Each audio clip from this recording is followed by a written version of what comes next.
Adventist World Radio, the voice of hope. Radio feon'ny fanantenana na ny AWR.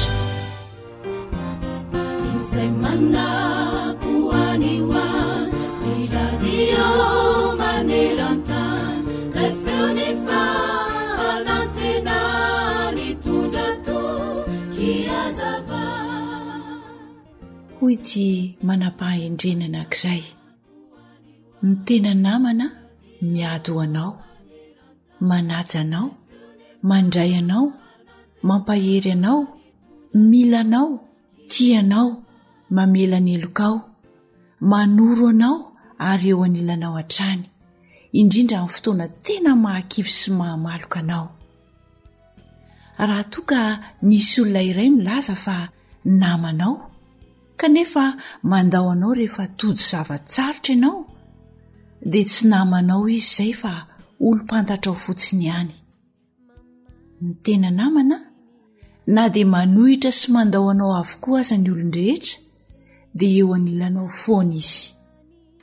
Dia miverina amiko sy aminao ary ny fanontaniana manao hoe, tena namana tokoa ve isika sa olo-mpantatra fotsiny ihany?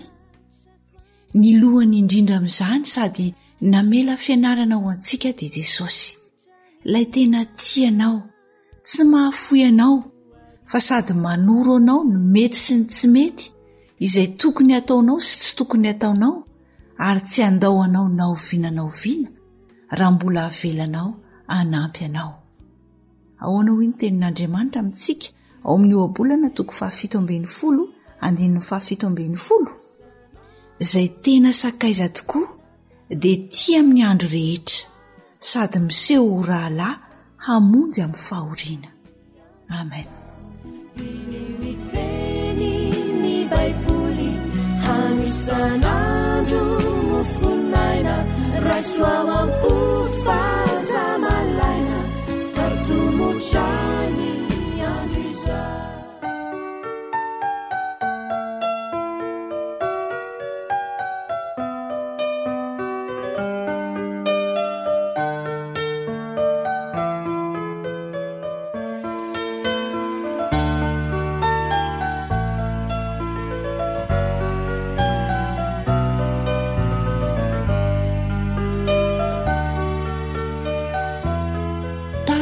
Jacqueline.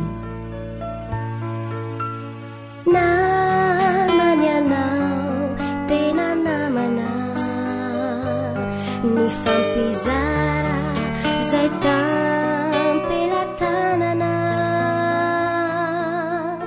miaino fitarainana, nasarotra zany fiainana, tsy mba niary tena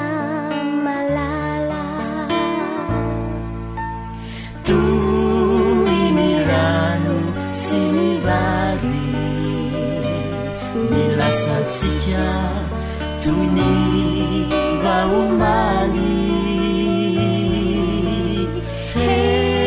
mampirehare e fantaunani erare zasianao tinahai ni faundao manerizalwe mananamana nifiti mahazuvana cetwataniani ituyanganitrani ewanirandrai umanja kiza. AWR téléphone 033 37 106 13 034 06 797 62. Wana matsiaro fasinganjery nilanzantina tumi ulumberi saunulazako anao jesolay mamakutsimandao mbulati fitiuduri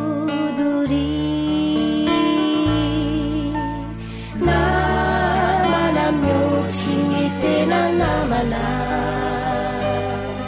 zay irinao lazao fizihisana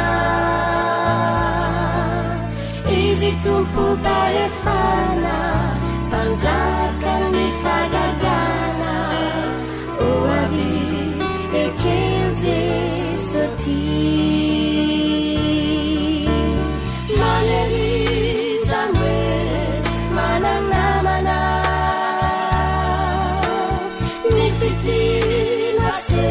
mahazuvara titwantaniani ituyandani chani ewanmilandrai umanjakizai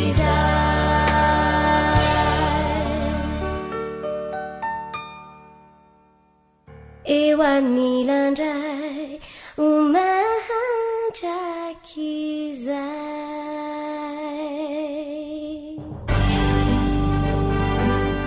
alasaro ny faminanin'ny baiboly alasaro ny faminanin'ny baiboly fianarana mitohitoy ireo faminaniana apokaliptika ao amin'ny baiboly no man'ny radio advantista iraisampirenena na ny feon'ny fanantenana ho anao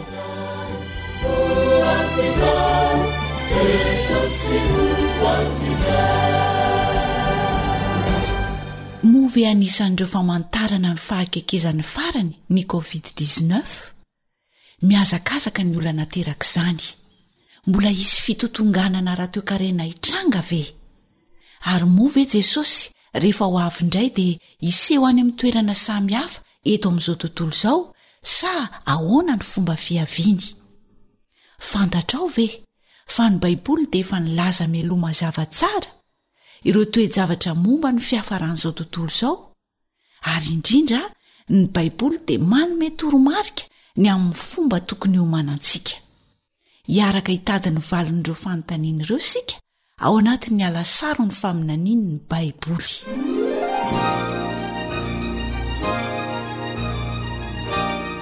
manasanao hanaraka famelabelarana ratsoratra masina atolotry ny foiben'ny radio advantista iraisampirenena na ny awr no man'ny kame otomanina filoha lefitry ny awr namanao Eliandre Mitantsoa no anolotra izany amin'ny teny malagasy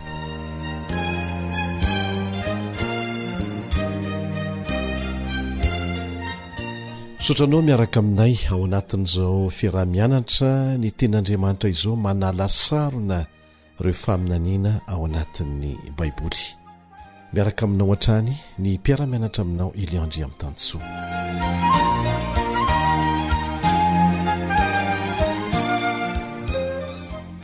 teo aloha isika dia nianatra ny faminaniana ny men'Andriamanitra an'ny Nebokadnezara mpanjaka tamin'ny alalan'ny nofy saingy tsy navelan'Andriamanitra ho tsaroany izany mba hanehoany ny heriny sy ny mahandriamanitra azy ary mba hanehoany fa tsinotsinona ny fahalalàn'olombelona fa ny mpamina ny Daniela no nanehoan'Andriamanitra ny nofy sy ny heviny ary ny fomba hatanterahany izany izay voapirofo mazava teo amin'ny tantara na ireo mino fisian'Andriamanitra na ireo izay tsy mino fisiny dia samy afaka manapirofo ny fahatanterahany voalazany faminaniana teo amin'ny tantara ary tsy azo etikevitra izany nasehon'Andriamanitra miloha ny fisandratana sy ny faharavan'ireo fanjakam-be ny fandimby teto amin'izao tontolo izao toe-javatra anankiray monja sisa no sy tanteraka kanefa tahaka ny nahatanterahana ireo teo alohany rehetra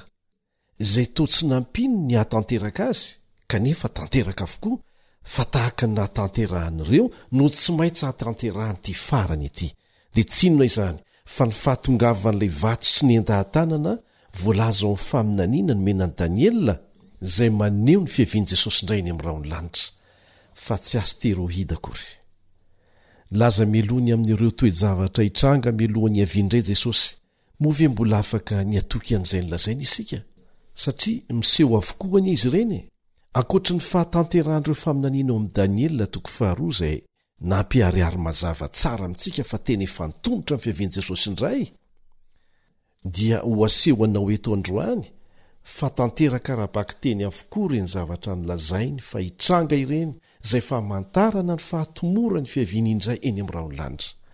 Ilainao, ilaiko, ilaintsika arak'izany ny mahafantatra tsara azy ireny, mba tsy hatonga antsika ho taitaitra, ho gaga rehefa miseho izany. Mampafantatra antsika ihany koa ny Baiboly fa mihevitra n'ity zao tontolo zao ity Andriamanitra, mihevitra ny tsiraray amintsika mihitsy izy. Koa manasanao hiaraka hipetraka ampinoana aminay eo an-tongotr' Jesosy, tahaka n'ireo mpianany fahiny, hiaino fampianarana mampieritreritra ny amin'ireo famantarana ny meny Jesosy izay maneho fa ho avy tsy ho ela izy, hamarana ny tantara ny fahotana sy ny vokany. Inoko fa tsy te ho diso anjarany amin'ny taridalana nomeny momba n'izany ianao. Fa milohany hidirantsika amin'izay loha hevitra lehibe izay dia misy fanomezana tianay hozaraina aminao ity. Manana tahirana fampianarana maro izay tianay hozaraina aminao maimaim-paona izahay, ary azonao alaina izy ireny izay tianao na ny rakitsoratra na ny rakim-peo na koa ny rakitsary video zany. Raha mahalinanao zany dia raiso reto roy na larana telefonna ireto: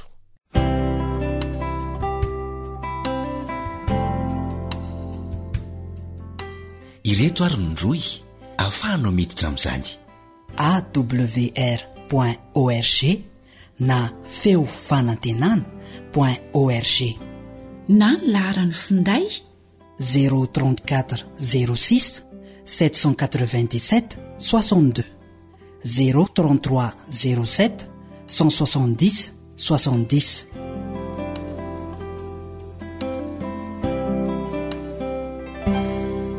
dia azonao tao tsara koa ny maka sy mizaran'izany amin'ny hafy. Ny tanjonay atao amin'ny alasaro ny faminaniany Baiboly eto anivon'ny feo ny fanantenana dia ny mba ahazonao fitaovana hitombona ra-panahy sy ho zarainao amin'ny hafa maimaim-poana.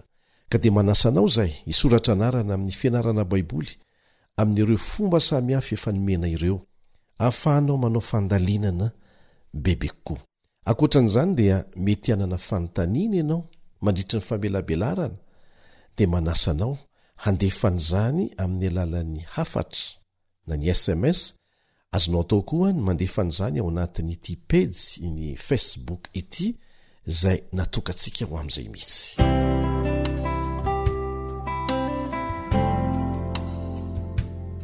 page Facebook AWR feon'ny fanantenana.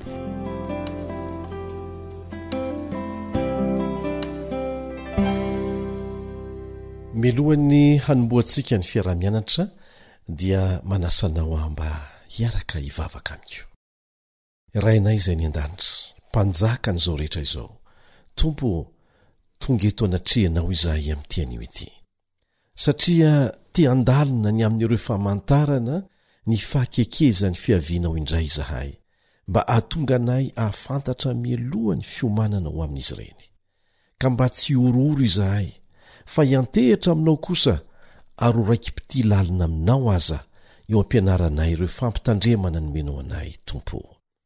Tianay raha mba ahazo valiny mazava avy amin'ny teninao ireo olona maro be mametra-panontaniana mikasika an'ireo toe-zavatra miseho ankehitriny maneran-tany, ka mba ahazo toky avy aminao amin'ny alalan'ny teninao masina izy ireny, amin'ny anarana sarobidy sy maherin'i Jesosy. Amen.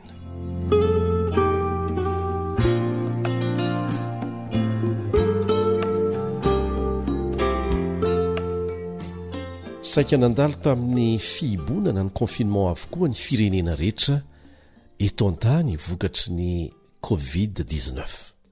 Zavatra izay tsy mbola nisy ny takan'iny, ary olona maro ny raiki-tahotra noho ny amin'ny tenany sy ny fianakaviany. Voalazan'ireo mpahay ara-toe-karena fa mety ahazo ny rehetra ny fahasairanana ara-toe-karena vokatr' izany aoriana ny Covid-19. Mety atahotra izay tranga amin'ny ho avy ianao, feno fanontaniana tsy ahitana valiny ny sain'ny maro. Hitotongana ve ny toe-karena? Afaka melona ny ankohonako ve aho? nahita toerana honenana ho hita tsy ho ela ve ny fanefitry ny covid-19 akoatr'ireo aretina hafa mbola tsy nahitana fanafany. Eo koa ny loza vokatry ny fahasimban'ny tontolo iainana tsy voafe ary mahatonga ny manampahaizana maro milaza fa tsy haritra ela itsono ny fahafahana miaina eto amin'ity tany ity raha izao no mitoy. Rehefa mijery izao tontolo izao isika dia mahita olona marobe sahiran-tsaina sy very fanahy, olona maro avy amin'ny fiaviana sy ny kolotsaina rehetra no mitaintaina traizatraiza. Velom-panahina izy ireo eo ampijerena no avy ary manontany tena hoe raha izao no miseho anio dia inona no hitranga manaraka. Tsy vitsy ny mamono tena sy mamono ny hafa satria tsy zaka ny saintsony ny zava-misy. Aka ohatra isika vaovao aingana izy ity, nisy ray mpianakaviana izay mipetraka any Etazonia, firenena matanjaka indrindra eto tany, niena ny fidiram-bolan'izy ireo miamienatra any, tsy hoe mahantra nefa izy ireo kanefa hitany fa miamtotongana ny fiainan'izy menakavy. Tsy pino an'Andriamanitra nefa izy. Ny any fanafody hitany dia izao, vonoina ny zanany dia ny vonoiny daholo ny zanany rehetra no vonoiny ho fatiko ny vadiny. Dia rehefa nanontaniana izy dia namalytsotra hoe tsy vitako itsony ny mamelona azy. Ary be diaibe ny mamono tena tahaka an'izany. Ny mampalahelo aza dia be diaibe any amin'ireo firenena manan-karena ny mamono tena. Izay mianatra mifotsotra ny tenin'Andriamanitra dia tsy ho sahiran-tsaina ny amin'izay iseho amin'ny ho avy. Satria ny faminaniany Baiboly dia maneho mazava ny drafitr'Andriamanitra ny amin'izany. Ary izany indrindra no iarahantsika mijery eto. Andeha ary iarahantsika mamerina ny foto-kevitra amin'ity fiarahantsika mianatra mitohitohy ity. Raha ao amin'ny Baiboly dia ekeko sy inoko. Raha manohitra amin'ny Baiboly kosa ary tsy ao anaty Baiboly dia tsy natao azany. Zay ilay izy raha ao amin'ny Baiboly dia ekeko, hinoko, ekeko mazava. Raha manohitra ny Baiboly kosa dia tsy natao azany. Iangaviana mihitsika hanao tahaka an'ireo mponina tao Beria ao amin'ny Asan'ny Apôstôly 7:10 hoe amarino ao amin'ny Baiboly izay rehetra renao eto. Ianao mihitsy ny mila resy lahatra ny amin'ny fahamarinana zaraina aminao, fa hazankinina amin'ny hoe iza no mampianatra an'izany. Ny boky ny Apokalipsy dia manomboka ary mifarana amin'ny toe-javatra faratampo ny fiverenan'i Jesosy be voninahitra. Izao ny fampanantenana nomeny antsika ao amin'ny Apokalipsy 1:7. Indro izy avy amin'ny rahona ary ny maso rehetra hita azy, na dia ireo nandefona azy aza ary hitomany azy ny firenena rehetra ambonin'ny tany. Eny, amen. Mampakatra ny masontsika ambony ho any an-danitra ny Apokalipsy. Manalantsika amin'ny olana eto amin'ity tany ity zany ho any amin'ilay vahaolana azo antoka dia Jesosy. Ny toko farany ao amin'ny Apokalipsy dia maneho amintsika fa tena antomotra tokoa ny fiverenan'i Jesosy fanondrony. Tsy akaiky fotsiny fa tena antomotra. Zao ny voalaza ao amin'ny Apokalipsy 2:20. Apokalipsy 2:20. Hoy izay manambara ireo zavatra ireo. Eny, afaingana. Amen. Afaingana ho Jesosy. Ao amin'ny Apokalipsy 2:20 dia intelo no hitenenan'i Jesosy hoe indro afaingana. Le Andriamanitra tsy mahay mandainga no miteny an'izany. Maniry ny tsirairay amintsika ho vonina ho amin'ny toe-javatra faratampony io izy. Ary aoka tsy ho adininao fa mitaizanao amin'izany fotsiny fiangonana, fa tsy afaka miantoka na misolo-tenanao ho voninao amin'izany, fa any tsirairay ny fahavononana ary andalo fitsarany eo anatren'Andriamanitra tsirairay isika. Mety anontany tena ianao hoe akaiky manahoana moa ny fiavian'i Jesosy? Maniry ny hafantatra an'izany koa ireo mpianatr' Jesosy. Nantany azy mivantana izy ireo ao amin'ny Matthieu 4:20. Manao hoe lazao aminay izay ho famantarana ny fiavianao sy ny fahataperan'izao tontolo izao. Ao amin'ny 4:20 dia famantarana momba ny fiaviany mihoatra ny 20 no asongadin' Jesosy ao. Tsy tokony ampientana anao ve zany? Tiantsika loatra ny izy ka asehoany miloza hitranga mba havonina antsika. Manasa anao mba hiaraka handalina ny sasany amin'izy ireny amin'tian'io ity. Tao anatina famelabelarana goavana nataony ho famalina ny fanontanian'ny mpianatra dia natambatra Jesosy miaraka ireo toe-javatra hitranga milohan'ny fandravanan'i Jerosalema tamin'ny taona 70 taorianan'i Kristy sy ireo zavatra hitranga amin'ny fiafarany izao tontolo izao. Nilaza miloha ireo famantarana ny amin'ny fiverenana izy, izay iseho amin'ny tontolo ara-pivavahana, eo amin'ny sehatry ny politika, eo amin'ny tontolo ny zavaboary, ary eo amin'ny kolotsain'ny fiarahamonina. Ary ny voalohany indrindra amin'ireo famantaran'ireo dia ny momba ny tontolo ny fivavahana mihitsy. Andeha ho jerentsika izay voalaza ao Matio 4:20.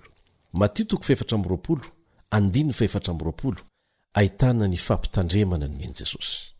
Zao ny voalazany: fa izy Kristy sandoka sy mpaminany sandoka hitsangana ka aneo famantarana lehibe sy fahagagana. Anisan'ny famantarana izany. Misy Kristy sandoka sy mpaminany sandoka hitsangana aneo famantarana lehibe sy fahagagana. Miseho tokoa ve zany? Milohan'ny fiverenan'i Jesosy fanondrony dia tokony ho efa ampositsika zany ny fitombon'ny fampianaran-diso hatraizatraiza entin'ireny mpampianatra sy mpaminany sandoka ireny, izay mitarika ny olona ho amin'ny lalan-diso, miala amin'ny tenin'Andriamanitra amin'ny alalan'ny fanaovana fahagagana sandoka. Ry mpiara-mianatra amiko, tsarovy fa tsy ny fahagagana rehetra akory dia avy amin'Andriamanitra avokoa. Tsy ny fahagagana rehetra dia avy amin'Andriamanitra avokoa. Averina tsara izay. Mampianatra antsika ny Baiboly fa mbola afaka manao fahagagana koa nge Satana. Ry Satana sy ny anjeliny, zao ny voambara momba n'izany ao amin'ny Apokalipsy 5:17. Apokalipsy 5:17. Fa fanahiny demonia ireo ka manao famantarana sady mankany amin'ny mpanjaka amin'izao tontolo izao mba hanangona azy ho amin'ny adin'ilay andro lehiben'Andriamanitra tsy toa. Ireo mpampianatra sandoka ireo dia mahay misarika ny sain'ny olona ho amin'ireo sarisarina fahagagana ho pirofony heriny mba hahatonga anao hino izay ampianariny. Saingy avy amin'ny devoly anefa ireo fahagagana ireo mba hamitahana lehilahy sy vehivavy izay tsy mahalala ny soratra masina. Nienjana ny famitahana entiny. Ny devoly ihany no ampidiriny eo amin'ny olona anankiray satria mifanaraka amin'ny devoly any izy, dia izy ihany koa no mamoaka azy dia mody ataony amin'ny anaran'i Jesosy. Dia antsoiny hoe délivrance moa no ilazany azy. Dia mino tokoa ny olona ve hoe tena avy amin'Andriamanitra mariny ity pasteur na mpaminany ity. Ka izay lazainy eo zany dia marina daholo. Dia apetrako aminao ny fanontaniana. Ny fahotana ny fototry ny olana rehetra misy eto tany. Efa mba nahita azy ireny ve ianao na nafaka ny olona ho afaka amin'ny fahotany sy andalina ny voalazan'ny soratra masina? Tsia! Satria tsy hamela azy ianao an'izany mihitsy ny devoly. Reny mpaminany sandoka na mpampianatra sandoka reny lazain'i Jesosy eo amin'ny Matio 7:17-20. Matio 7:17-20. Hinoy tsara nge e? Zao no lazain'i Jesosy: ny voany no hahafantaranareo azy. Tsy izay rehetra manao amiko hoe tompoko, tompoko no hiditra amin'ny fanjakan'ny lanitra fa izay manao sitrapony raiko izay any an-danitra. Maro no anao amiko amin'izany andro izany hoe tompoko, tompoko, tsy efa naminany tamin'ny anaranao va zahay? Tsy efa namoaka demonia tamin'ny anaranao va zahay? Tsy efa nanao asa lehibe maro tamin'ny anaranao va zahay? Ary dia ambarako amin'ny marimarina hoe tsy mba fantatro akory ianareo hatr'izay miala amiko ianareo mpanao meloka. Ha! Fampitandremana antsika anie zany e! Mazava zany fa tsy izay rehetra manonona ny anaran'i Jesosy hoentina manao fahagagana dia avy amin'Andriamanitra avokoa. Satria eto Jesosy dia milaza mazava fa reto olona reto zany dia lazainy hoe nanao fahagagana sy namoaka demonia tamin'ny anarany nefa tsy fantany hatr'izay.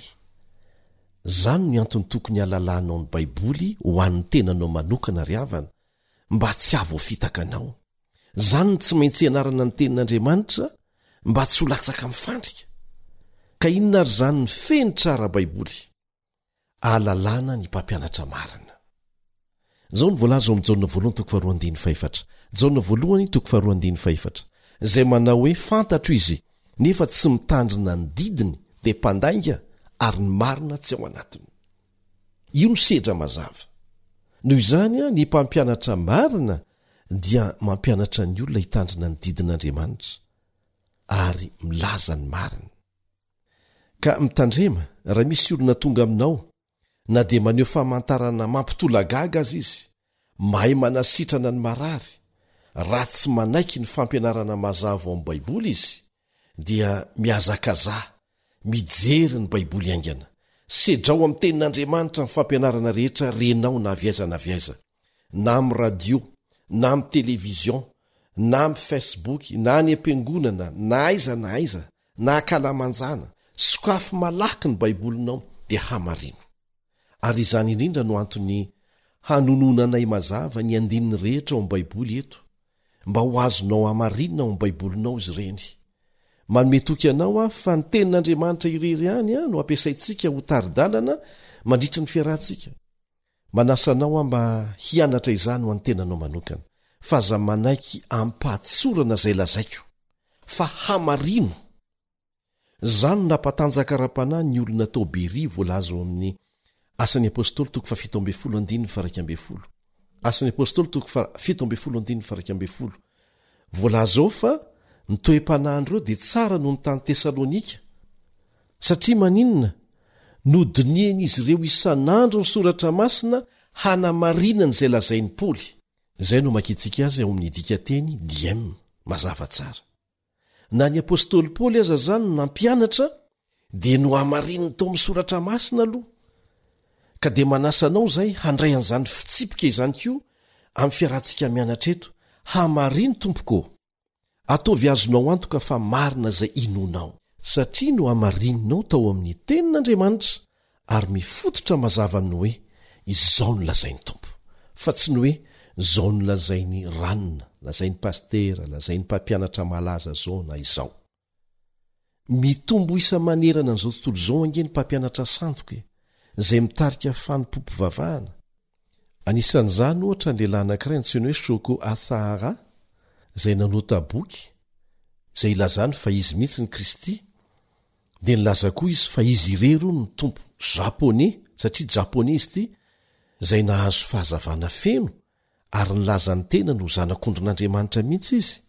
Dia nanambary nga Asahara fa afaka mamindra fahefana ara-panahy amin'ireo mpanaradia azy ony, dia manaisotra ny fahotany sy ny vitan-dratsiny izy ireo koa. Kanefa 3 taona taorianany nivoan'ny bokiny dia namoaka entona mahafaty tao amin'ny lalan'ny fiaran-dalamby ambanin'ny tany Tokyo ireo mpanaradia azy, ary nahafatesana olona 13 sy nandratra olona narivony zany. Efa nampitandriny amin'izany Jesosy. Tao anatin'ny 50 taona lasa izay dia nisy fitombona aingana nisan'ireny milaza ny tena no mpitarika ara-panahy masiny ireny. Ao amin'ny kontinanta afrikanina, lehilahy anankiray antsoina hoe Joseph Kibwetere sy nga Credonia Mwerinde dia nitarika olona njatony tamin'ireo mpanaradia ny sekta izay natsangan'izy ireo ho amin'ny fahafatesana matsiravina rehefa avy nanao fety tamin'ny fihinanana omby 3 sy ny fisotroana zava-pisotro 70 kesika. Nahatratratra any amin'ny 427 ny olona maty tamin'izany. Betsaka anie zany.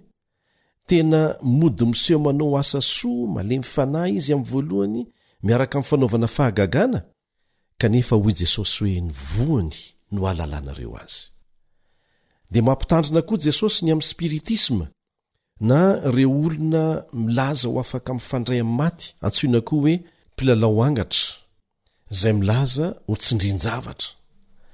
Mario tsara fa tena miroborobo ny boky momba ny mazina, ny majika sy ny filalaovanangatra, ary atapitrisa ny lafo amin'izao fotoana izao maneran-tany.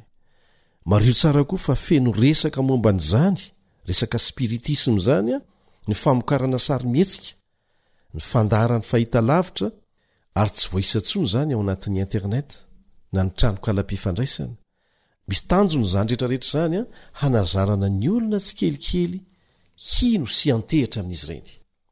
Dia miamitombo hatrany ny olona mankany amin'ireny manao azo mpahalala zava-miafiny ireny, ny mpanandro, ny mpiskidy, ny mpanelanelana amin'ny maty.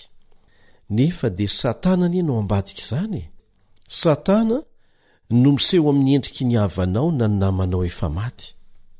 Satria ny maty tsy afaka manao na inona na inona intsony ene. Araka ny voalaza mazava tsara ao Pitoroteny 5:5-5. Pitoroteny 5:5-5. Zao ny voalaza fa fantatry ny velona fa ho faty izy. Fa ny maty kosa tsy mba mahalala na inona na inona ary tsy manana valim-piti intsony izy. Fa adiny fahatsirovana azy, na ny fitiavany, na ny fankalany, na ny fialonany dia samy efa levona ela sady tsy manana anjara intsony mandrakizay amin'izay atao aty ambany masoandro izy. Mazava tsara zany. Ka inona ny fitahiana azo ny atao eo? Satana no misandoka. Vokatry ny finoana fa ny fanahy dia tsy mety maty, fa mbola mandehandeha sy afaka mitahy eny ananiny eny. Izany no mahatonga ny olona hiresaka miangatra sy voafitaka tahaka an'izany.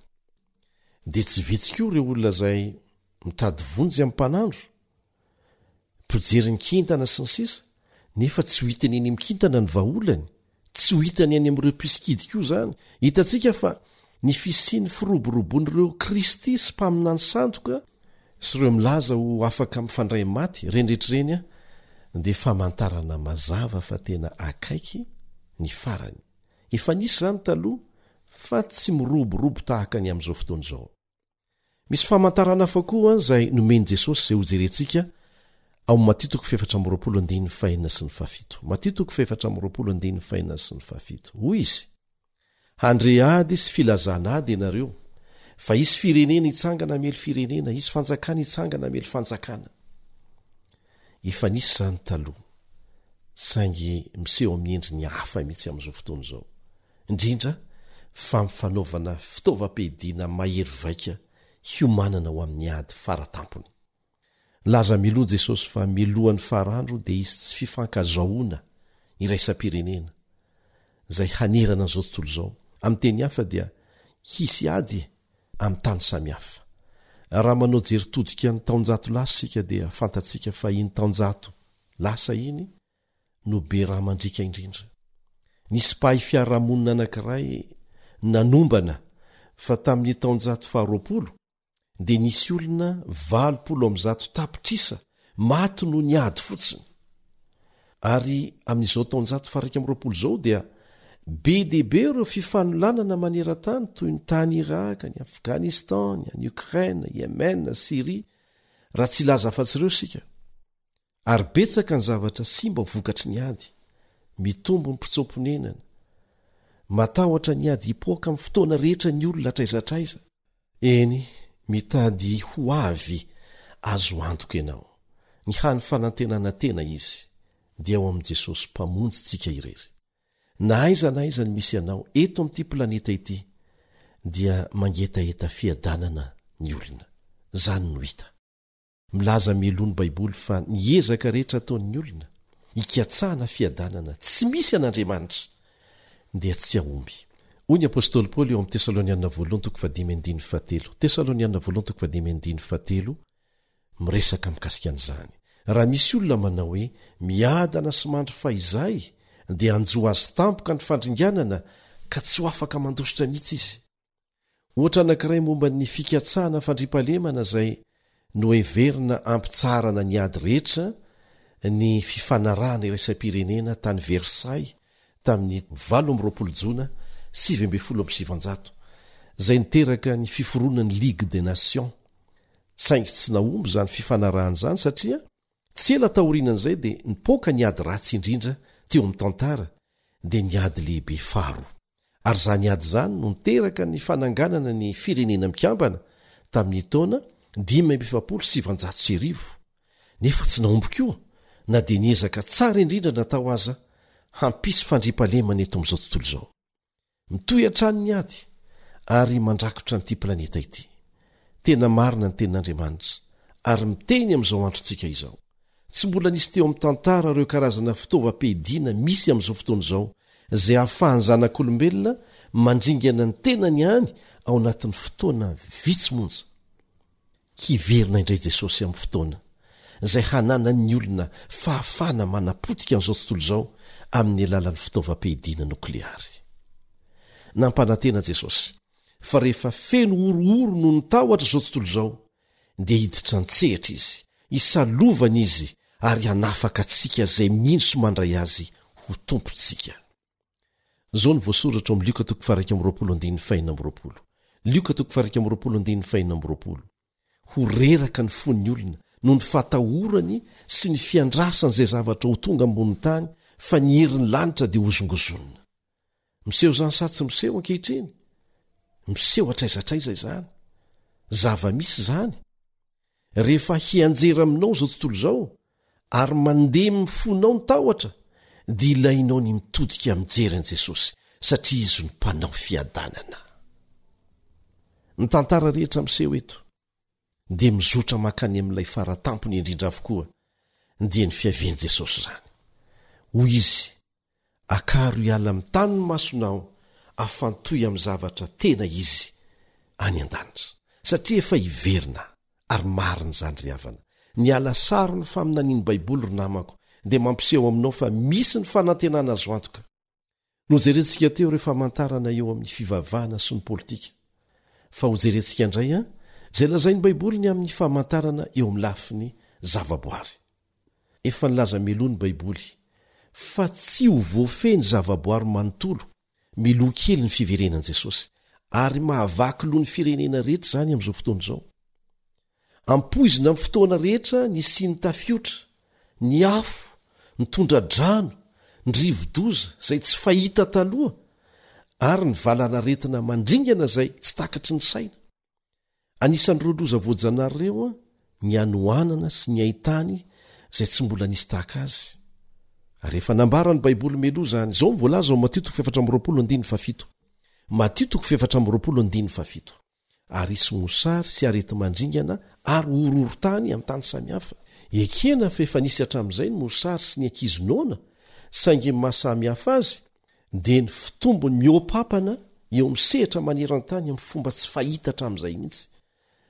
Nitatitra nentin'ny sampandrarahany firenena mikambana momba ny sakafo na ny PAM tamin'ny farantaona 712 dia milaza fa misy olona 530 tapitrisa no tratry ny anoanana mafy maneran-tany. Tsy mbola nisy tahakan'izany ary vokatry ny fihiboana na ny confinement nateraky ny Covid-19 nanerana ny firenena maro eran'izao tontolo izao dia ino tafakatra hatrany amin'ny 590 tapitrisa zanisa izany. 590 tapitrisa azotsika tsaina ve zany?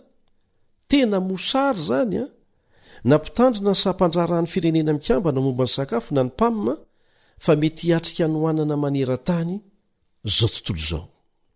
Satria mety hitombo avoroeny ny olona tena mila sakafo mandritra ny titony ty fotsiny sy ny taona manaraka. Ohatra amin'izao fotoana izao dia misy olona tapitrisa ny very asa atraizatraiza, anisan'izany ohatra ny any Inde vokatry ny Covid-19 ary ao anaty anoanana izy ireo. Mitatitra ny BBC, radio sady televizion anglisy izy ity, laza izy ireo fa mety hitondra ho amin'ny mosary amin'ny faritra maro be maneran-tany ny vokatry ny Covid-19. Ny antony anankiray hafa mitarika ao amin'ny tsy fisikanina koa dia ny fitrangana zavatra miseho hafahafa any amin'ny toerana maro samihafa. Tamin'ny taona 712 ohatra dia nisy andiam-balala ny paritaka nanerana ny Afrika. Dia tahakan'izany koa tany amin'ireo nosy madinika ny Arabia sy tany Azia Atsimo.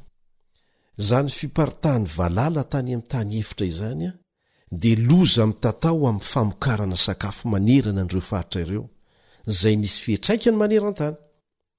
Mitombo nisan'ny olona mila omena sakafo nefa mienatra ny sakafo hamanana ny olona. Zany ny olana eto amin'ity tany ity. Hitantsika amin'izany rehetra zany fa marina izay nambaran'ny baiboly meloa, famantarana ireny fa tena tombotra ny farany. Antombotra ny fiavian'i Jesosy indray ny amin'ny raha ony lanitra. zao koa nyvoalaza ao Matio 4:7 hisy mosary sy arety mandringana manamafy zay voalaza teo. Inona moa ny atao hoe arety mandringana? Arety mifindra na valanaretina miparitaka izany, zay manapoizina sy mahafaty, santionany fotsiny ny COVID-19. Akoatran'izany dia atapitrisany maty no ny aretin'ny tazo, ny dengue, ny tazo vony, ny aretin'andoha japonais, ny sida sy ny sisa. Rehefa renao koa ny amin'ny fanafody simika famonoana bibikely eo mivokatry ny tanitsika, zay miteraka aretina tsy fahita maro, tandremo fampiasana an'ireny zezika simika ireny, tsy mahasalama. Zay no antony ampianarana antsika ny momba ny zezika komposta. Hoy Jesosy eo amin'ny Matio 4:7 hoe hisy horohorontany any amin'ny tany samihafa. Efa nisy zany taloha, fa tsy tahaka ny amin'izao. Ny fohy be misahana ny vaovao momba ny horohorontany dia nahita horohorontany hatrany amin'ny 2 alina isa-taona, zany hoe eo amin'ny 50 isan'andro eo zany raha misalanisa manerana an'izao tontolo izao. Fa misy horohorontany atapitrisany voatombana isa-taona, fa saingy malefaka ny akamarony dia tsy noraketina an-tsoratra. Ary tao anatin'ny fotoana fohy dia tombanana mihoatra ny 7 hetsy ny isan'ny maty ny horohorontany sy ny tsunami zay vokatry ny horohorontany ihany moa.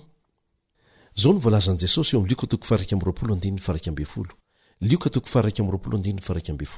Hisy horohorontany lehibe ary mosary sy arety mandringana any amin'ny tany samihafa, ary hisy zava-mahatahotra sy famantarana lehibe avy any an-danitra. Hiseho amin'ny fomba maro fikorotanana eo amin'ny zavaboary io. Rambon-danitra, tampotampoka, tafiotra, rivodoza, tondra-drano, afo. Dia efa nisy hitrangaingana ireo zavatra ireo. Fantatrao ve fa tamin'ny taona 720 dia nahatratratra any amin'ny 40 miliara $, nolany tamin'ny loza vokatry ny toetrandro fotsiny. Tsy mbola nisy tahakan'izany teo amin'ny tantara. Dia mitombo koa ireo doro-tanety maro tsy voafehin'ny olombelona intsony, tahaka ny tany Kalifornia, ny fandravan'ny afo tany Aostralia, tamin'ny faritra mafy tany New South Wales, 5 tapitrisy hektara mahery ny may. Zany hoe nahatratratra any amin'ny 900 ny fanjakana Aostraliana manontolo. Tsy mbola nisy ohatran'izany anie. Tahakan'izany koa ny fipoahan'ny volcan tahaka ny tany Filipina, tany Espagne sy ny maro hafa izay fa enonao amin'ny vaovao isan'andro. Reny loza voajanary ireny sy ny maro tsy voatanisa eto dia famantarana ny fahatanteran'ny faminaniana. Afaka matoky ny Baiboly isika, satria efa nambaran'i Jesosy miloha ireo zavatra ireo. Tsy ny ampatahotra antsika akory, fa ny alalantsika ny antony, satria tena tia antsika izy. Tsy tia no voafitaka isika ry havana, sady tia no vonona hiatrika ampitoniana ny fiaviany indray. Ry mpiara-mianatra amiko, lakilosy fanairana asianao ireo famantarana rehetra nolazain'i Jesosy, izay miariary eo masontsika tahaky ny tafika andrefa tanàna hoy ny fiteny malagasy.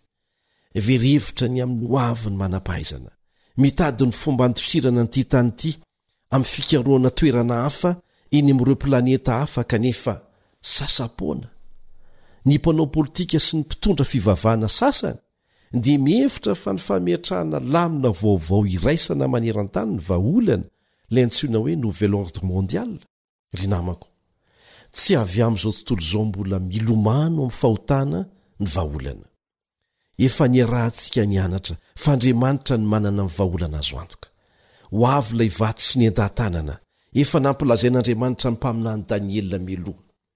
Tahaka ny nahatanterahanyireo faminaniana rehetra teo alohany no tsy maintsy hahatanterahanyity fariny ity, izay hany sisa andrasantsika. Averimberina izay. Jesosy no ametraka ny lamina vaovao maneran-tany, fa tsy ity sivilizasiona marefo sy efa potiky ny fahotana ity. Lamina vaovao lavitry ny ota, izay natonga ny fahafatesana sy ny fahoriana rehetra mahazo antsika ankehitriny no apetrany. Manasanao izy hiomana andray azy. Tsy mila olona mpanelanelana ianao. Azonao atao amin'izao minitra izao indrindra ny miresaka mangina aminy, amin'ny fahatsorana, amin'ny fonao manontolo, manao hoe te ho voninao amin'izany fihevinao indray eny amin'ny rahonlanitra izany a Jesosy io. Mazava amiko ireo famantarana rehetra nolazainao, izay fambara miariary fa efa tena akaiky ny fihevinao. Misaotra anao mampafantatra an'izany, mamelany fahatsoko sy ny tsy fahalalako rehetra hatramin'izay. Raisoa hanompo anao ny fiainako manompoka izao, ary ataovy ho isan'izay ho vonona hiditra amin'izany fanjakana maharitra mandrakizay izay ho apetraka ho zany aho. Azo no atao izany, modely ihany izay nomeko izay. Amin'ny manaraka dia mbola hitoy ny fiarahantsika mianatra mikasika an'ireo famantarana hafa maneho ny fahakekezan'ny fiavian'i Jesosy indray. Fa raha misy fanontaniana dia aza mihafahafa miantso na mandefa hafatra amin'ireo adresy sy roy samihafa na ny larana telefonina omena ianao. Fandeha hiaraka hivavaka isika melohan'ny hisarahantsika. Rainay izay ny an-danitra, misaotra anao na hampafantatra anay tamin'ity anio ity fa misy famantarana maro nomenao ahalalanay fa efa tombotra ny fiavianao indray. Te ho vonina ho amin'izany zahay. Ampio izay ho tia mianatra ny teninao, ho fierovana anay amin'ny sandoka rehetra sy ahalalanay ny tokony ataonay eo ampiandrasana ny fiavianao. Arovy amin'ny ratsy amin'ny endriny rehetra izahay ary alamino ny fotoananay mba hahafahanay manohy ny fiarah-mianatra eto indray amin'ny manaraka. Amin'ny anaran'i Jesosy, ilay maty ny solo heloka anay no anaovanay izany vavaka izany. Amen.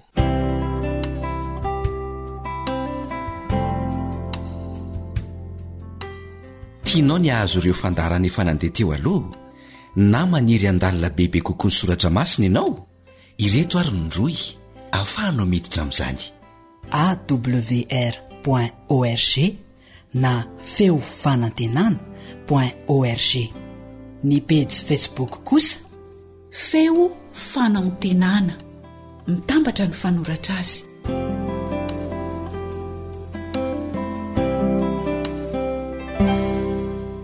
Eny ary alamino hatrany fotoananao ahafahanao manohy ny fiarahantsika mianatra eto fidio hatrany ny lalàn'Andriamanitra izay ihany no azo antoka.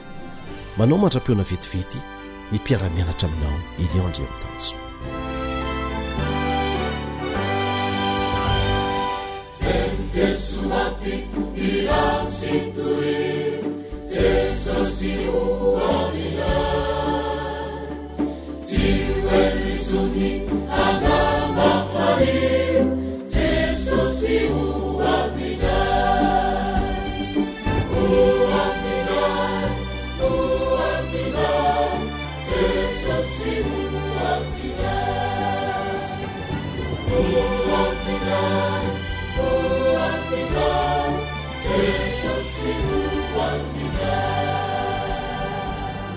Akoatra ny fienoana amin'ny alalan'ny podcast dia azonao atao ny miaino ny fandaran'ny AWR sampana teny malagasy amin'ny alalan'ny Facebook isanandro amin'ity pejy ity.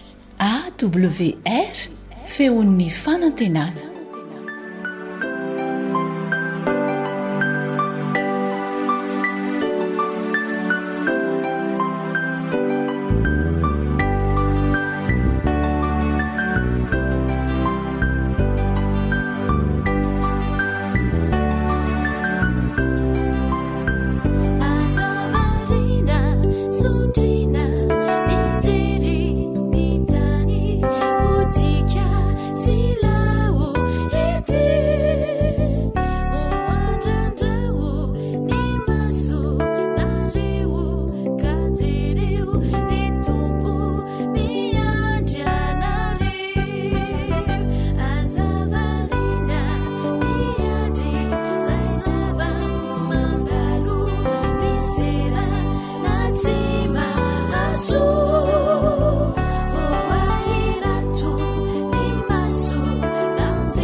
Pusaka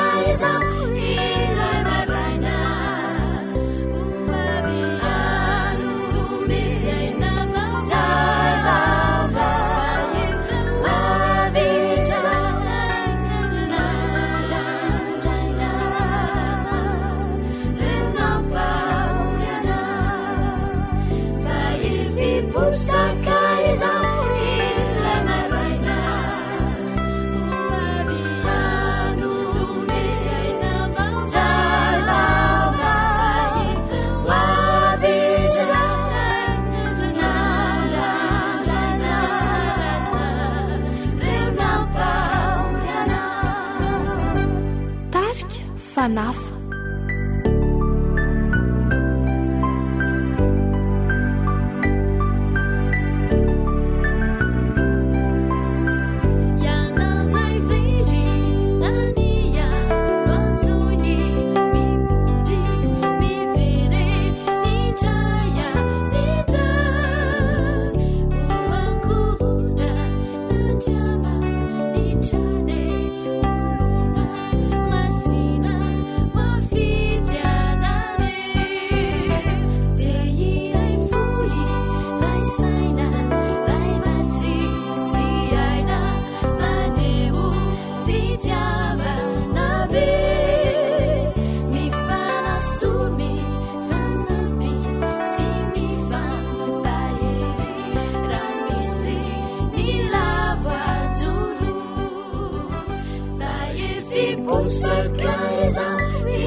Fa ny teninao no fahamarinana.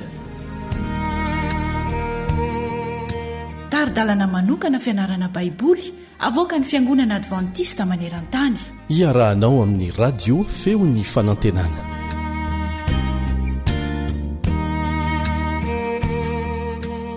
Mbola ampifaliana trano no ionako aminao amin'ity anety. Miarabanao ry namako mpiara-mianatra ny soratra masina. Ary manasanao mba oliana hatrany amin'ny fiarana mandinidinika sy mamakafaka izay voalazan'ny baiboly. Ary mazava ho azy moa fa ny namana tsy mahafoy anareo ry Sarandrenjatovo no manoloana amin'ny alalan'ny feo amin'izao fotoana izao. Miaraba tompoko. Ny lohateny androany ao anatin'ilay lohateny lehibe manao hoe miaina ampahendrena dia fizaran-dohateny kely manao hoe mifoaza ianao izay matory. Manahoana indray izany hoe mifoa ny matory izany. Kanefa tsara trano ny ametrahantsika ny fianarana ny soratra masina ho eo am-pelatanan'Andriamanitra ka angatahantsika ny fanahy masina. Ivavaka isika.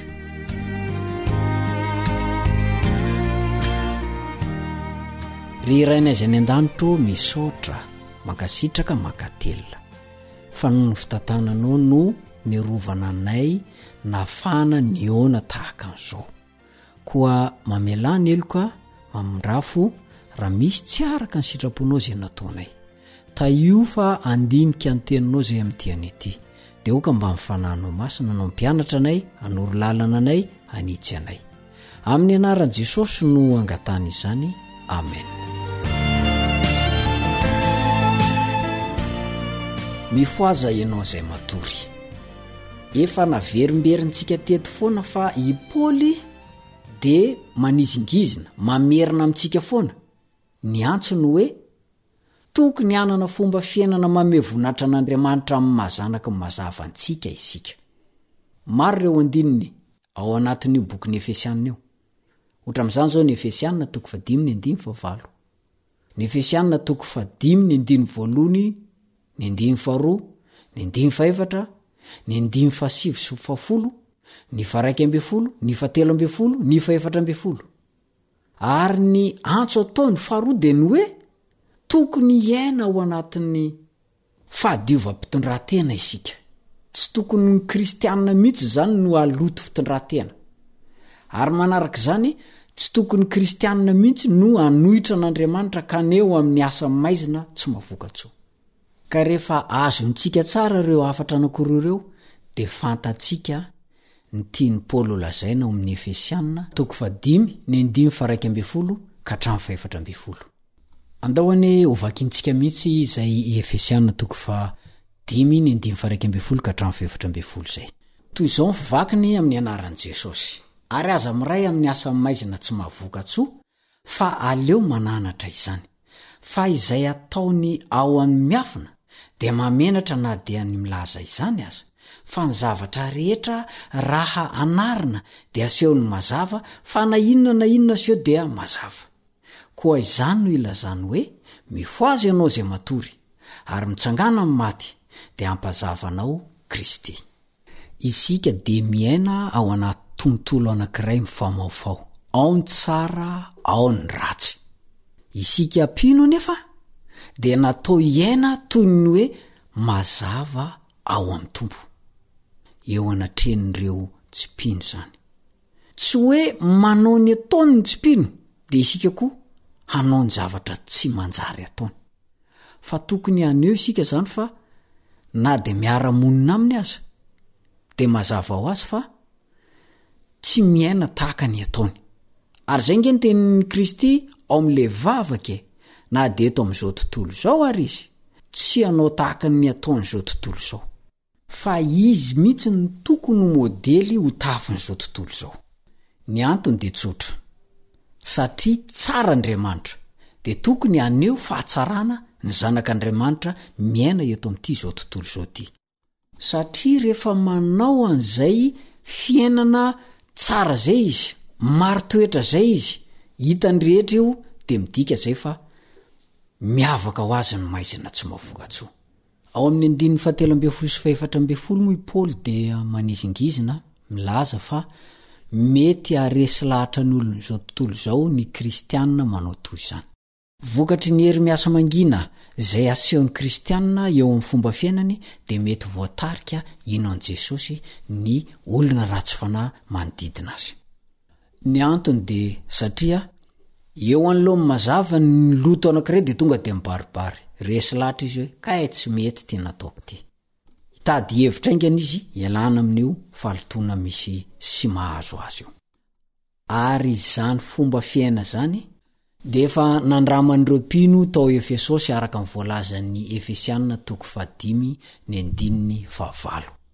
Koa ilay hoe mifoazy ianao zay matory zany eto dia tsotra ho anao zay mandre ahy amin'izao fotoana izao mitsangana mifoaza aoka iaina tahaka ny zanaka ny mazava ianao ento ny fanilon'Andriamanitra ampafantaro amin'izao tontolo izao ny tokony ataony ampafantaro ny zanaka ny maizina fa ratsy toerana misy azy io kanefa manoloana an'izay dia ny koa ny tenanao so ianao le mbola matory so ianao le mbola reniko so ianao le mbola olona izao tontolo izao mila mifoy ianao mibebaka ianao miavao ianao fa ho avy Kristy ary rehefa manao an'izay ianao dia izay le hoe miaina ampahendrena tsy ianao le matory tsy ianao le mbola mila foazina fa ianao efa ny fo ianao le efa niavao ianao le efa niala teo amin'ny famezinana ho amin'ny mazava ianao le efa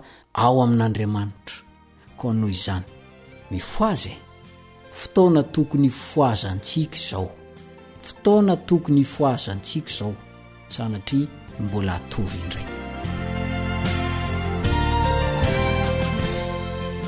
Hatreo ny fiarako aminao amin'ity an'ity mametraka ny veloma mandra-peona ary manome fotoana anao indray ho amin'ny manaraka veloma tompoko.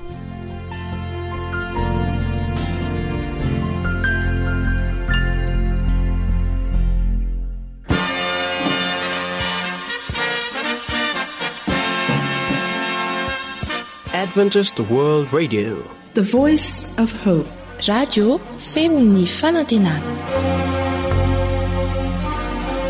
Ny farana treto ny fanarahanao ny fandaharan'ny radio feo fanantenana na ny AWR amin'ny teny malagasy azonao ataony mamerina miaino sy maka mahimaimpona ny fandaharana vokarinay amin'ny teny pirenena mihoatriny 100 amin'ny fotoana rehetra raisoaryn'ny adresy ahafahanao manao izany awr.org na feofanantenana.org.